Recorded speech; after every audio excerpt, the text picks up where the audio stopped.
Hey guys, welcome back to another episode of Inside EC. Today I'm your host Cole Miller, and let's kick it off to History with Michael. I'm Michael Barnes, and this is This Week in History. On October 30th in 2003, King James made his NBA debut. 20 years later, the Akron Hammer is still going strong. Around this time in 1512, Michelangelo's fresco on the ceiling of the Sistine Chapel was open to the public for the first time. In the art world, peoples and their neck hasn't been the same since. On November 3rd, 1957, the man's best friend became the galaxy's best friend. The Russians sent a dog named Laika to space on the Sputnik 2. I'm Michael Barnes with Trojan Media. Thanks, Michael. Now let's kick it off to movie reviews with Dominic. Today I will be talking about the 2023 Haunted Mansion movie. The Haunted Mansion movie released in July of 2023 and stars Tiffany Haddish, Rosario Dawson, Owen Wilson, Danny DeVito, Lakeith Stanfield, Jamie Lee Curtis, and Jared Leto.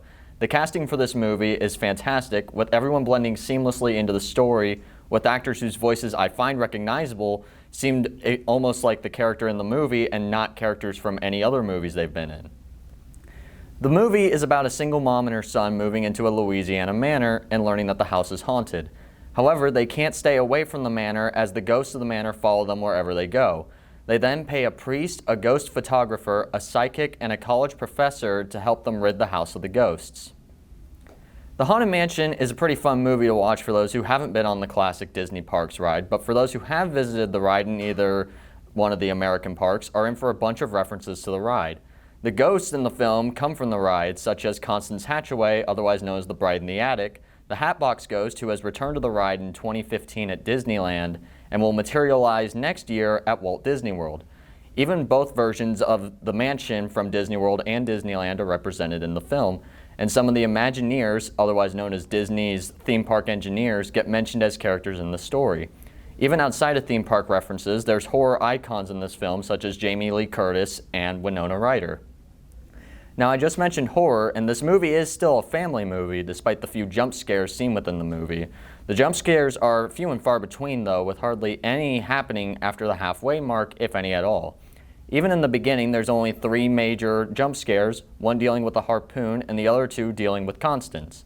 And the CGI for all of the ghosts and effects in this movie are fantastic.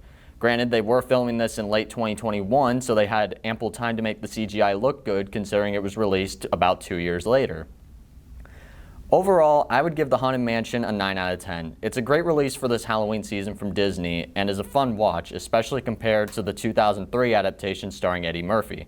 Haunted Mansion is a great movie for those who have kids that want to start watching horror, as it has the few mild jump scares and a few tense scenes, but the tense scenes are no tenser than a typical fight scene in a PG-13 superhero movie. The Haunted Mansion is now streaming on Disney+, so I recommend watching it just in time for the spooky season. Thanks for the movie review. Now let's go on over to sports review with Emmett and Evan. Hello everybody, welcome to Trojan Sports. I'm Emmett Trent. I'm Evan Wynn. Today we're talking about the biggest games of the week. So my first game is a college football game between number 18 Duke and number 20 Louisville. The Blue Devils quarterback Riley Leonard, who was out for 2 games, has thrown for 981 passing yards, 3 touchdowns, and 2 picks. The Blue Devils are trying to bounce back after a 38-20 loss to number 4 Florida State, which was a great battle. And the Louisville quarterback, Jack Plummer, has thrown for 1,901 yards, 13 touchdowns, and 8 picks. The Cardinals are also coming off a loss to Pitt, 38-21. Both trying to set up for a bounce-back game. And this game has heavy implications on who will play Florida State in the ACC championship. And for my game this week, I got number 8 Oregon versus number 13 Utah. Oregon's led by Bo Nix, who's a Heisman candidate this year, and Troy Franklin, who's one of the best receivers in the country. And their offense has been overall just one of the best in the country, one of the top 5 in yards in the entire country. Oregon's coming off a win there against Washington State, 38-24, where they kind of controlled most of the game. I mean, they struggled at the start, but they eventually got it going. And if they need to win this one, though, to keep their playoff chances alive, and a win against Utah would be really good because they did lose to Washington a couple weeks ago. And then for Utah, they're coming off a road win against USC. Stout USC, really good offense, but really bad defense. They're led by an absolutely incredible defense who's only allowed 15 points per game. This one I feel like is a true matchup of offense versus defense, and I feel like Oregon's offense will be able to get it done in the end. I think Louisville will also win and prevail as their quarterback play is a lot better than Duke's. For the NFL game is the highly anticipated matchup between the 49ers and the Bengals. Both teams have struggled this year as the Bengals started the season 0-2, but have found some rhythm winning 3 of their last 4 games. The 49ers, on their hand, started off 5-0, but have since lost back-to-back games to the Vikings and the Browns. The 49ers running back Christian McCaffrey has rushed for 598 yards and 8 touchdowns. And McCaffrey has a 16-game streak of scoring at least 1 touchdown. He hopes to get that rolling this week. While the Bengals, on the other hand, Joe Burrow has had a bit of a down year so far, as he's only thrown for 1,200 yards, 7 touchdowns, and 4 picks. This game is set to be a great matchup.